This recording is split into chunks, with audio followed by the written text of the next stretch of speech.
ಆಮೇಲೆ ನ್ಯೂಟ್ರಿಷನ್ನಿಗೆ ಬಂದರೆ ಬಾತುಕೋಳಿದು ಕೋಳಿ ಮೊಟ್ಟೆಗಿಂತ ಜಾಸ್ತಿ ಇರುತ್ತೆ. ಕ್ಯಾಲೋರಿನೂ ಬಾತುಕೋಳಿ ಮೊಟ್ಟೆಲಿ ಜಾಸ್ತಿ, 223 ಕ್ಯಾಲೋರಿ, ಅದು 149 ಕ್ಯಾಲೋರಿ. ಪ್ರೋಟೀನು ಕೋಳಿ ಮೊಟ್ಟೆ ಬರೀ 10, ಇದು 12 ಗ್ರಾಮು. ಫ್ಯಾಟು ಇದು 11, ಕೋಳಿ ಮೊಟ್ಟೆ ಇದು 18.25 ಗ್ರಾಮು. ಆದರೆ ಕಾರ್ಬೋಹೈಡ್ರೇಟ್ ಇದು ಕಡಿಮೆ. ಬಾತುಕೋಳಿ ಮೊಟ್ಟೆ 1.4, ಅದು 1.6.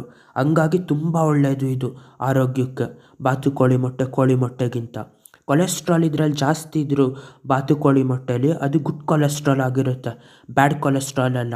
ಹಾರ್ಟು, ಬೇರೆ ಬೇರೆ ಲಂಗ್ಸು, ಇದು ಲಿವರು, ಇದಕ್ಕೆಲ್ಲ ತುಂಬ ಆರೋಗ್ಯಕ್ಕೆ ಒಳ್ಳೆಯದಾಗಿರೋದು. ಆಮೇಲೆ ವಿಟಮಿನ್ B12 ಅಂದರೆ ತುಂಬ ಇಂಪಾರ್ಟೆಂಟ್ ವಿಟಮಿನ್ ಅದು. ಅದು ನಿಮ್ಮ ದಿನಕ್ಕೆ ಒಂದು ಮೊಟ್ಟೆಲಿ ಕೋಳಿಲಿ 32% ಅಷ್ಟೇ ಸಿಗೋದು. ಇದರಲ್ಲಿ 168% ಸಿಗುತ್ತೆ.